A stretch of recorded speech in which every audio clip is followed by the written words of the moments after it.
Okay, now, Jeff, if you remember when you came down and gave me this board and said, have a ride of this and tell me what you think, Yeah. I went, wow, how disky. I went, it might be a bit hard to ride. Yeah. And first couple of surfs, it was a little bit, and I had to just let it run a line.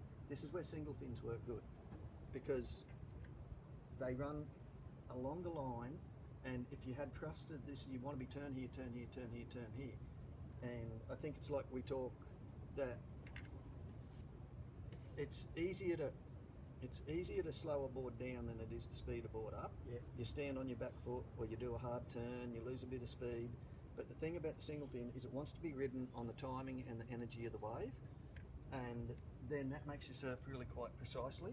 And so now with this board, I've ridden it in bigger waves, but in its right size wave, rolls out of the bottom, out of the top, builds speed, takes off. Again, you didn't put too much curve in this. It looks very curvy, doesn't it? Yeah. It looks very curvy. It's only 5'6",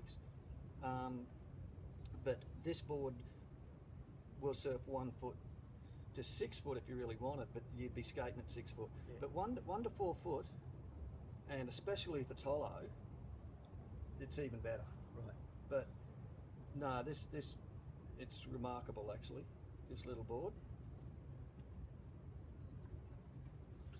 Okay. And now this one is a wooden board.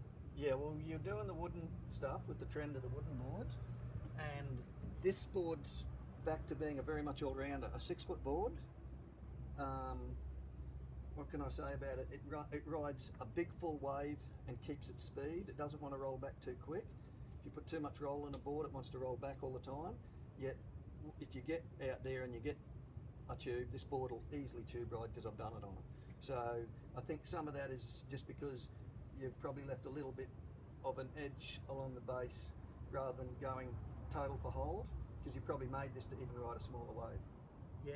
Yeah. Yeah. So this board rides a small wave through to.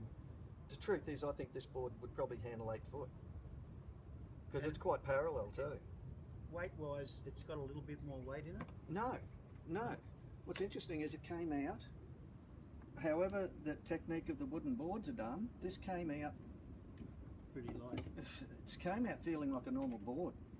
It's the same weight as a glass board. Right. If anything, it's quite light. I've had people say, give me a look at that, and they go, wow, that board's quite light. And I go, yep. And it's obviously durable enough because it's been surfed a lot now, and it's holding up good. Yeah. So you ride this thing in what? I ride this sometimes when it's that sort of mediocre surf where you don't feel you want to be in little tubes and high performance like that board, where you're not going out in big surf like the Point, whether you take these other boards. This I can ride in really average all-round surf and always have fun. Yeah. I've ridden this in 1 foot, and I've ridden this in 6 foot fat, big 6 foot fat, 7 foot, and it's stable. Okay. Yeah. The little one behind you there, that's only 5'6", eh? This one's 5'6", shorter than me, and that's what I mean. This board is the board of preference until it becomes too big. Yeah. Because this board's faster, it's looser. It's just this board in fact is like dynamite, and if you don't want to blow yourself up, you've got to take something else. And that's called an Astron Zot, that one. This is the Astron Zot. This is an all-rounder. That's the first Astron Zot. Yeah. And to tell the truth, you're really pushing the limit once you're riding this, because this board wants to be ridden hard and fast. Right. And once the surf gets big enough that you can't ride it hard and fast, you have to put a bit of control back into your surfing, and that's when you take something with a little more parallel plan shape and that sort of thing to run along the line. This board wants to do short, tight arcs. Short arcs. Short arcs. So So for hollow waves, fantastic, because it's hollow, you're always in an arc. yeah. If you've got a flatter faced wave, this is going to maybe extend you out further than you want to be, so then you've got to turn sooner than you want to. That, in essence, you could lose speed.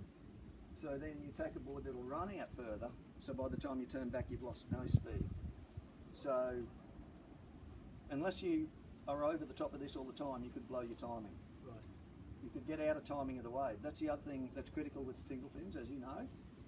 got to ride the wave on the timing of the wave. Thrusters, you can push turns, even quads, everything.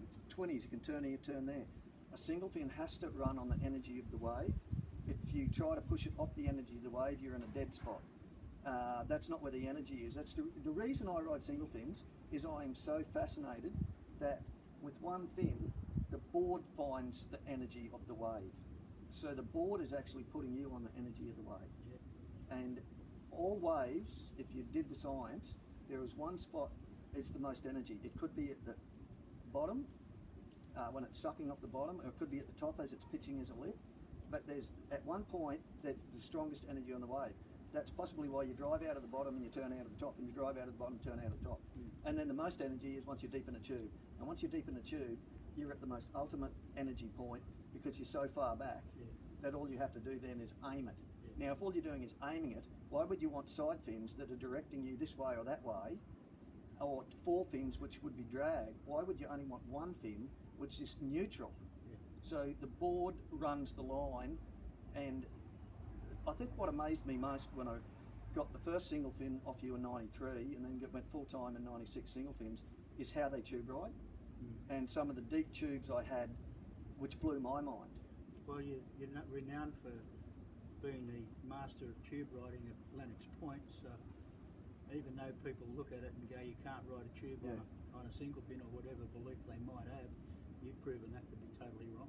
Well, I think the biggest thing is having gotten out there and put it to the point. You gave me the confidence to say this will truly do it, and I went, I trust it. All your boards I'd always surfed, as you know, I surfed thrusters right up till that point for you, and all I found was that I went hard on a single fin and pulled into things that you look so deep, and when you come out, when you travel over a foam ball that breaks underneath you, and you've even forgotten to think even if you could possibly make it, and then you make it. When you have tubes that you go, that's it for the day, I'm not going to get another tube like that in 5 years, I'm going in. You know, unless they're flying you all around the world like Kelly Slater, but other than that, the single fins are definitely, I think the tube riding is my favourite part of surfing, and I think that's why I love riding single fins, to tell the truth. Does that make sense? Yeah, no, that sounds great. Yeah.